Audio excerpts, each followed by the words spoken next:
দেখিয়েছে দেশের প্রয়োজনে গুলির সামনে বুক বেঁধে দিতে আমরা দ্বিধা করি না। দেখে যান আমাদের এই জেনারেশনকে, আপনারা যেভাবে আমাদের এই দেশকে উপহার দেওয়ার জন্য আপনাদের জেনারেশনকে সুসংগঠিত করেছেন এবং জয় করে ছিনিয়ে এনেছেন এই স্বাধীনতা, আপনাদের রেখে যাওয়া প্রজন্মে সেই স্বাধীনতা রক্ষার আন্দোলনে ঝাঁপিয়ে পড়েছিল 24শে গণ আন্দোলন। ও সিলেটে ছেলেটা সিলেট থেকে এতদিন বাড়ি নিয়ে আসছে, ওকে একেবারে সামনে 4-5টা পুলিশ পার থেকে ও এখন 1000-এর মতো স্কুলটা শরীর এখন 200 মতো আছে। ওর সাথে আমার খুব সাহসী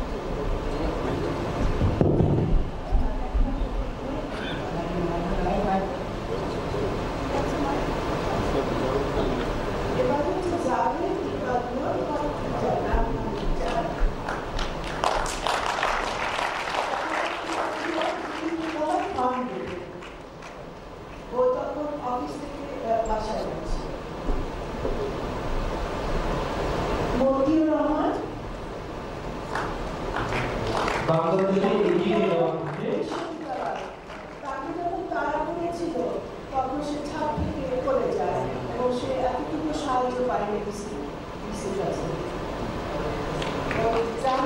বিশ্ববিদ্যালয়ের ছাত্র।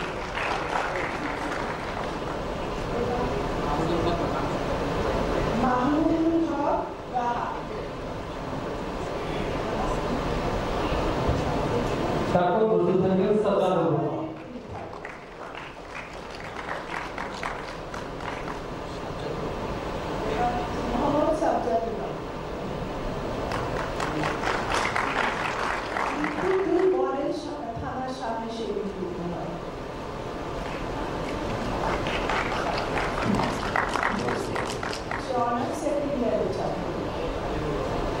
মোহাম্মদ হাবিবুর রহমান,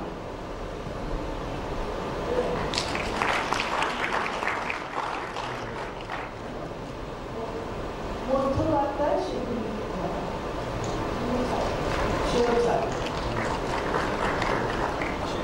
আমরা বলদের মাধ্যমে হাফিজুর রহমান,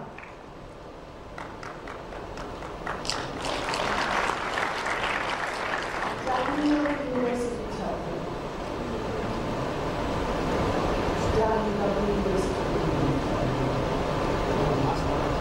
মোহাম্মদ আসলাম হোসেন,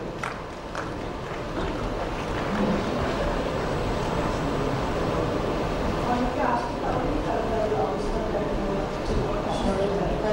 অনেক ধন্যবাদ। এই পর্যায়ে আমি অনুরোধ করছি আব্দুল জাভেদ আখতার লিওনকে কিছু বলার জন্য। সবাইকে করতালির মাধ্যমে আমি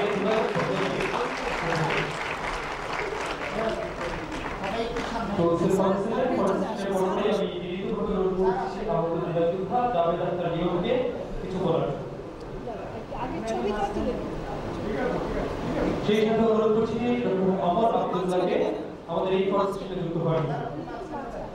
I have the request to Dr. Amr Abdullah to join this conversation.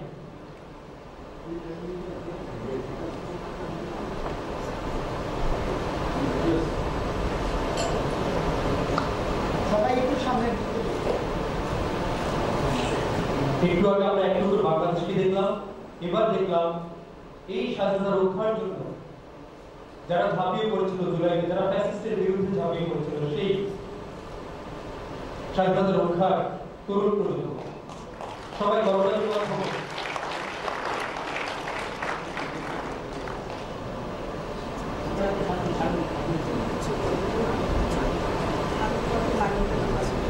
আমি বিনীত অনুরোধ করছি আমাদের আব্দুল্লাহ কিছু বলার জন্য।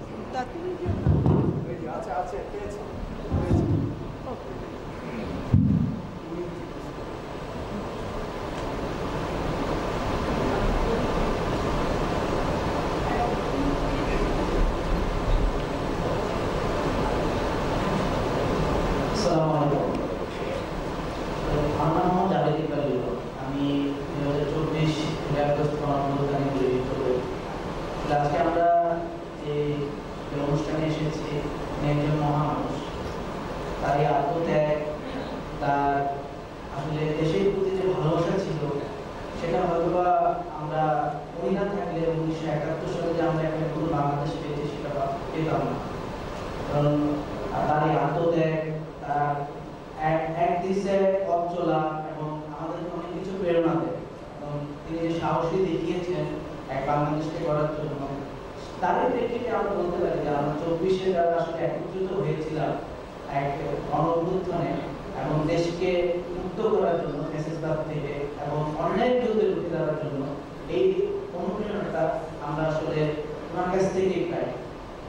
ওনার এই আত্মত্যাগ আমরা কখনোই ভুলতে পারবো না এবং আমরা চাই আমাদের দেশের প্রত্যেকটা মানুষ তার এই অনুপ্রেরণাকে পুঁজি করে আমাদের এই বাংলাদেশকে এমন একটা জায়গায় নিয়ে যায় যেখানে আসলে কারোর সাথে কারোর কোনো বৈষম্য থাকবে না, কারোর প্রতি কারোর কোনো হিংসা ক্ষোভ থাকবে না। একটা সুন্দর বাংলাদেশ গড়ার জন্য আমাদের যা যা করার প্রয়োজন আমরা যাতে সকলেই আবার একসাথে ঐক্যবদ্ধ হয়ে গোটা বিশ্বের কাছে আমাদের তুলে ধরতে চাই যে আমরাও পারি, আমরাও সব করতে পারি এবং আমরা কারোর থেকে কম না। এবং এই অনুপ্রেরণাটাই শুধু আমরা আসে যখন আমরা তাজউদ্দিন আহমদ ওনার কিছু বই বা ওনার যে হিস্টোরি আছে সেগুলো যদি আমরা পড়ি, আমি বলতে চাবো যে আমাদের এই নতুন বাংলাদেশে এখন পর্যন্ত আসলে 1 বছর হয়ে গেল একটা ফ্যাসিস্ট মুক্ত বাংলাদেশ আমরা করেছি। জানি না কতটুকু অগ্রগতি হয়েছে, তারপর আমি বলবো যে যতটুকু হয়েছে আমরা আশা করি আরো সামনের দিকে আরো ভালো কিছু করার জন্য আপনারা আমাদের জন্য দোয়া করবেন। আমরা যারা এখনো আসলে বিভিন্ন হসপিটালে পঙ্গুত্ব বরণ করেছি, অনেকে হাত নাই, পা নাই, চোখ নাই, এখনো আমরা হসপিটালে চিকিৎসাধীন অবস্থায় আছি। আসলে আমরা আমাদের জীবন থেকে 1 বছর হারিয়ে ফেলেছি। আমরা চাবো যে আপনারা আমাদের পাশে থাকবেন, আমাদের খোঁজ খবর নেবেন, ঠিক আছে? আমরা কি পর্যায়ে আছি, আমাদের আসলে শারীরিক কন্ডিশন কেমন, এবং আমাদের আসলে কোনো পুনর্বাসন বা আমাদের কোনো সাহায্য সহযোগিতা লাগবে কিনা, আপনারা প্রত্যেকে আমাদের কাছে যাবেন। আমাদের এখন আসলে আমরা এমন হয়ে গিয়েছি যে আপনাদের সাহায্য বা আপনাদের চিন্তা ভাবনা ছাড়া আমরা আসলে সামনের দিকে আর অগ্রসর হতে পারছি না। আমি বলবো যে আপনারা সকলেই আমাদেরকে মনে রাখবেন, আমাদের আত্মত্যাগের কথা মনে রাখবেন এবং এই যে আজকে তাজউদ্দিন আহমেদ একজন মহানায়ক, একটা দেশের মহানায়ক, যে আত্মত্যাগী উনি করেছেন এই দেশের জন্য, আমরা যাতে সকলে তাকে স্মরণ করি এবং তার মাগফিরাত কামনা করি, আল্লাহর মাগফিরাত কামনা করি। এবং এবারে আমি আমার বক্তব্যটা শেষ করি। আসসালামু আলাইকুম। আমরা সবাই একমত হতে পারি যে আমাদের এই অনুষ্ঠান থেকে আমরা সরকারের কাছে অনুরোধ করব যে জুলাই আগস্ট গণ-অভ্যুত্থানে যারা এখনো আহত আছেন, পঙ্গুত্ব বরণ করেছেন, তাদের পাশে সরকার যেন আরো সক্রিয় ভূমিকা রাখে। আমরা এই আহ্বান জানাচ্ছি এই অনুষ্ঠানে। ধন্যবাদ সবাইকে।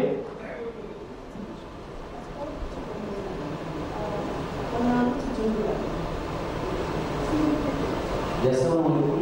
Nama Muhammad Selection menjadi yang kedua.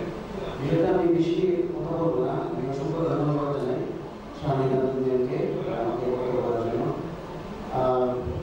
আমি 71-এ যে মুক্তিযোদ্ধা আছে, আমার বাবা কিন্তু একজন মুক্তিযোদ্ধা ছিলেন, কিন্তু আমার বাবা একটা রাজনৈতিক দলে জড়িত ছিল, বিএনপি পলিটিকা।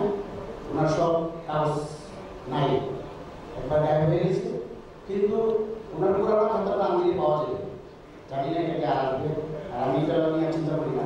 আমি 71 মুক্তিযোদ্ধাকে সেলুট জানাই, কারণ তারা বয়সও ছিল, কিন্তু যতটুকু জানি আমার বাবার মুখ থেকে শুনছি 17-18 বছর। আমরা যে 24-এ গণ-অভ্যুত্থানে নামছি, আমাদের বয়স কিন্তু কম, এরকম বয়স নিয়ে আমরা নিয়ে নামছি। তাদের কাছ থেকে আমরা কিন্তু শিক্ষা নিয়েছি, তাদেরকে আগে সেলুট দেওয়া দরকার।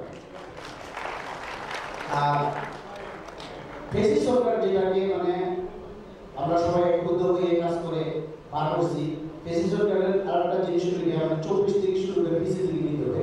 24-এ মানে ওনাদের কোন কথা বললেই আমাদেরকে গ্রেফতার, খুন মানে এরকম অবস্থা করছিল।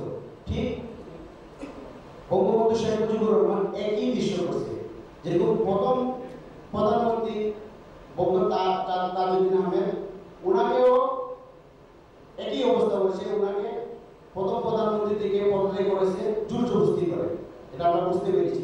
তাও এটা বলা ঠিক না। আমি জানি না যে আমি বাঁচবো না মরবো, আমার পিছনে ব্যাকগ্রাউন্ড কিন্তু খারাপ, আমার সুনামগঞ্জ থেকে শুরু করে। তারপর আমি মৃত্যুকে ভয় পাই না, সত্য বলে মৃত্যু হলো আমি ধন্যবাদ দিই।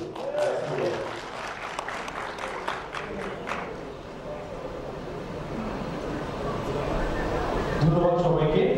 এবারে আমরা সিতারার পক্ষ থেকে গুণীজনদেরকে সম্মাননা প্রদান করব। আমি 5 জন গুণীজনকে এইবার সিতারা এবার সিদ্ধান্ত নিয়েছে 5 জন গুণীজনকে সম্মাননা প্রদান করবে।